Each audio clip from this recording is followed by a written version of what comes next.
Bonjour tout le monde. En fait, je suis Mamadou Diallo, secrétaire général du comité départemental de Goudiri, en même temps formateur en premier secours à la Croix-Rouge sénégalaise. En fait, nous avions organisé une session de formation de 8 jours. On a démarré depuis le 30.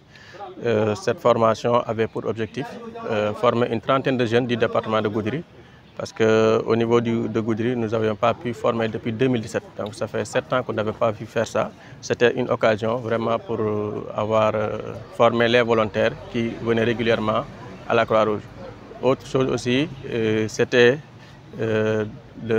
l'inspection de notre moniteur stagiaire, parce que nous avions un moniteur qui avait fait sa pratique au niveau de Thiès, sa formation théorique à Thiès, et il devait faire la pratique pour valider sa formation, et on a profité de cette session-là pour qu'il le fasse.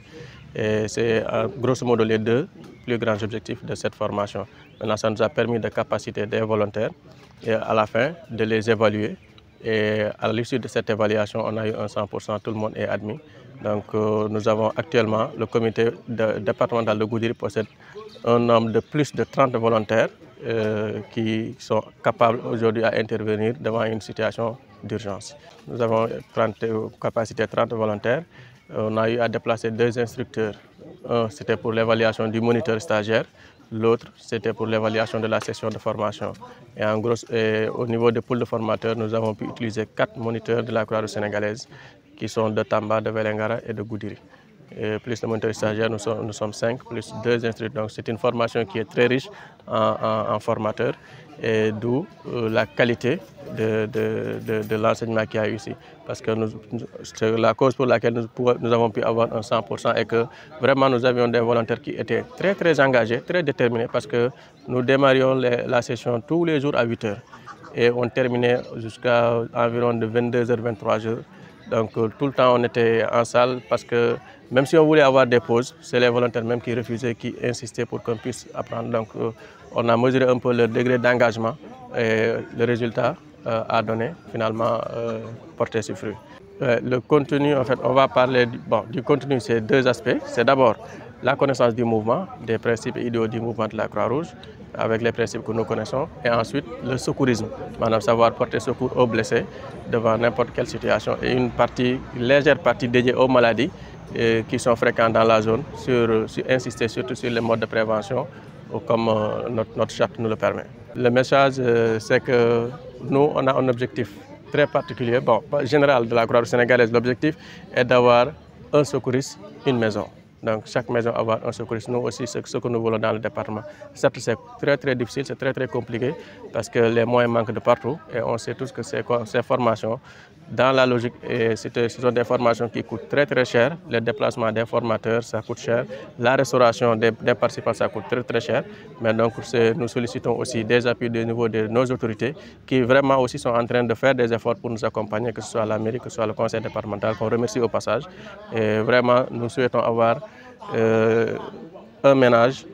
un secouriste. Min dendino ɗeɗo balɗe ngam wadde formation premier secours. Woni janginde sukaɓe holno jomumen wawi waɗde intervenir so tawi woni tawama accident, walla so tawama neɗɗo cohluɗo caɗele to banggue safara. Donc mbawa wadde intervention aji juste ɗi poɗɗa waɗede. E nder formation noon min gonnoɗo ko yimɓe 50 sukaɓe ko 50 mbaɗa formé e nder comité he. Et aussi min joguino moniteur stagiaire, manam baɗɗo théorie, formation théorique, mais o waɗani pratique. Parce que nder Croix-Rouge formation aji moniteur ko laabi ɗiɗi, a waɗat théorie ha para gara mbaɗa pratiqué, goɗɗo daara est ce que no mbaɗirɗani ko noon. Finalement a waɗama inspecté, et alhamdulillah ɗon foof dañi hen min dañi hen ko ɓuɓni ɓerɗe amen. Min ɗaminima kam kanko maw ɓennu maw yante e pool de formateurs du Croix-Rouge sénégalaise. Maintenant concernant la formation aussi, min keeɓi presque 100%. Wannoɓe foof ɓe maɓe keeɓ diplôme aji maɓɓe, so Allah jaaɓi gati compétence maɓɓe mbawa ko maɓɓe holliri vraiment ɓe koɓe jangguina ko ɓe ɗiggini ɗum. Donc so tawi woni en garti e continue o, ɓe jangguina holko woni Croix-Rouge, holno Croix-Rouge gollorto, hol sartuji gonɗi hen, e holno mi liggorto e nder façon no yajnira. Ɓe jangguinama ɗum, ɓe jangguinama aussi holno neɗɗo wawirta wallude neɗɗo gonɗo e situation, gonɗo e caɗele santé, gonɗo caɗele cellal ɓallu, manam taw ko baɗɗo accident, walla taw ko monde ñaw ɓoyɗo ɗum liɓimo, holno mbawɗa wallirdemo au moins ha jettinama hôpital. Mbaɗa évalué noon, Allah waɗi ɓe ɓenni. Heblo ngo e nder he ene tiiɗi seeɗa, gati ene waɗi caɗele seeɗa ngam déplacement ji addude jangguinoɓe hen gandi comité o woni ɗo moniteur officiel ko goto woni min o donc pour mbawa wadde formation Croix-Rouge sénégalaise il faut keɓa formoɓe ɗiɗo bon alhamdulillah min keeɓi deuxiéme mbaɗaɗo e oɗo session o ɗum woni sababu min gaddori moniteur uji région foof kadi kamɓe fof noon tawi ko haaldande Allah ɓe mbewni gueɗe ɗe min mbaɗi ɗum koye nder balɗe jeetati par ce que pour mbawa wadde évaluation saɗa waɗa formation premier secours pour mbawa wadde évaluation il faut mbaɗa waftuji 60 il faut 60 heures de cours pour mbawa yettade koromo donc ɗum waɗi minen min goni ɗo e nder balɗe jeetati mais min ɓenniti 60 heures o gati sukaɓeɓe somin naati no subaka 8 heures somin jalti so tawi wona pause uji ɗi min jippoyto ko hedde 22 heures 23 heures fandare Croix-Rouge sénégalaise ko kala galle neɗɗo heeɓa hen secouriste goto woni bawɗo heblude bawɗo safrude yimɓe so tawi urgence ari donc minen aussi niveau départemental ɗum woni objectif amen ko min Ablaye Thiam jeeyami koye départemental Goudiri commune Koulor village Sinthiou Bougout Diouf min gari no formation au niveau de départemental de Goudiri départemental Goudiri o min gari ga formation tawi noon formation vraiment o yawti e dow jaam alhamdulillah min yetti Allah ene laaɗo muɗum en tant que personne min fof min yawti en tant que volontariat hande so tawi woni min gari min ardani ɗo pour affaire pour ala Croix-Rouge formiri men ko min darano ananɗa hoore maɗa kala ko gandanɗa population sénégalaise kala gonɗo e probléme kala gonɗo e jafe probléme min darano ɗum min daronta ko ɗum pour jawdi aduna ala min darata ko sabude Allah ene laaɗo mum e sabude doole am en tant que volontariat ko ɗum min garno ɗo hande inter Goudiri min waɗi formation min gayni min calmini fof kana Mamoudou Diallo min calminimo no fewi mi yi darde makko no fewi e autorité ji e formateur ji darde formi ɗumen fof min jiiɗi vraiment kala goɗɗo arɗo ɗo volontariat min calmini min juurima min ñaguima ɗum ɗo yo Allah hawtumo e dow jaam e ko min janggi ko alhamdulillah min jetti Allah e nelaɗo muɗum no woodi hewɓe garanɗa hoorema vraiment ɗigui no fewi woodi hewɓe noon no heddi ɗiggude mais ko ɗigui fof ko ɗigui neɗɗo kadi yo wonto sur le terrain hankkadi wonta kadi ene jangga kadi par ce que jande gasata neɗɗo kam wona wonde mi janggini tan mi haali ɗum ala tous les temps waɗu haɗa jangga eyyi jande kam gasani Ousmane Ndiaye mbiyetemi en même temps komi participant mi waɗi participer e formation e formation noon sen garti hen vraiment miɗo wawi wiide formation ko machallah vraiment ɓe mbaɗi hen becce par ce que ɓe keeɓi formateur uji 5 estafami donc moni foof ene jogui expérience Croix-Rouge ɓe nanne amen gande ɗe ganduɗa vraiment sa yeehi aɗa waɗa premier secours aɗa wawa yaltude hen min dan ko mbawmi wiide dal vraiment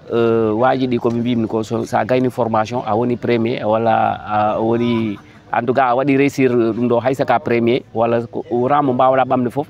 ko ɓuuri wadde importance ko ya waɗ maîtriser ko mbatta ko koɓe jangguinma ko sa yeehi sur le terrain a yi neɗɗo ne gaañi ya waw wadde ɗum sauvé par ce que importance premier secours ko ɗum wawde wadde sauvé to mbawɗa wonde foof formation vraiment ko formation mo ganduɗa minen vraiment min jaggi hen ko heewi min gari ɗo ko par rapport à une formation min mbiyetemi ko Oumar Diène ko mi moniteur au niveau de la Croix-Rouge sénégalaise surtout au niveau du comité départemental de Tamba donc min et mes collègues formateurs min gari ɗo pour notade comité départemental Goudiri ɓe mbaɗi organiser une session de formation noon waɗi regroupé ko sukaɓe guimmiɓe Kidira guimmiɓe Goudiri jeeyaɓe Goudiri ɗo e guimmiɓe Kidira e guimmiɓe Tamba donc il y avait aussi des éléments de won hen guimmiɓe Koccari ɗum ko yimɓe gandiri Croix-Rouge ko tan ballal wallude yimɓe mais saɗa walla neɗɗo ma ganda ko mbatta ko ɗum min jangguinannoɓe so tawi neɗɗo ene gaañi ene lori holko mbawɗa waɗandemo donc ko ɗum min jangguini ɗum ko fate accident kam ene wona accident circulation tan ene wawi wonde nder galle hay nder galle par ce qu'on a parlé de évanouissement syncope et tout ça donc wona accident circulation tan accident hay nder galle quoi neɗɗo ne wawi jarade galle tan yana ɓe mbiya oɗo de faɗɗima donc holno mbatta e ɗum foof min jangguiniɓe ɗum foof pour ɓe mbawa wallude population oui examen o ça s'est bien passé par ce que hande kamɓe foof on avait 30 finalement kamɓe foof ɓe jawti ɓe keeɓi diplôme aji mabɓe wona premier walla deuxiéme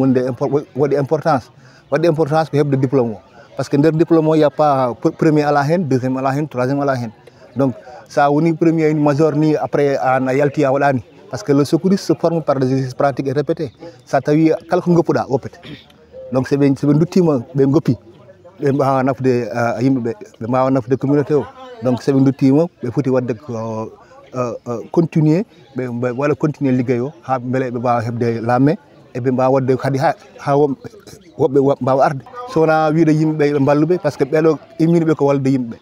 yimɓeɓe ɓe balluɓe beele ɓe wawa wallude yimɓeɓe. Je m'appelle Omar Diène, donc je suis moniteur de la Croix-Rouge. Donc je suis venu ici dans le cadre de la formation initiée par le comité départemental de Goudiri, donc qui a regroupé des volontaires de Kidira, de Goudiri et de Kotiari, donc et de Tamba. Donc franchement, ça a été une formation qui s'est très bien passée. Malgré en tout cas certaines choses, bon, ça, on ne va pas revenir là-dessus, mais ça s'est très bien passé. Nous avons eu 100% et c'est ce que nous souhaitait pour relancer un peu le comité de Goudiri et le comité de Goudiri et le comité de Kidira. C'est des comités qui ont besoin en tout cas de volontaires pour fonctionner. Donc aujourd'hui, nous les avons relancés pour permettre à ces comités-là de bien fonctionner. Et voilà,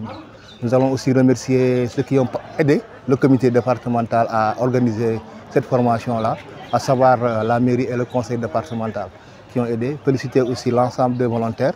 et tous ceux qui étaient autour, donc qui ont encadré ces volontaires-là, qui nous ont aidés à encadrer en tout cas ces volontaires-là. Remercier aussi mes collègues formateurs qui sont venus de Tamba, de Belengara et de partout. Et je vais représenter le président du conseil départemental et la cérémonie.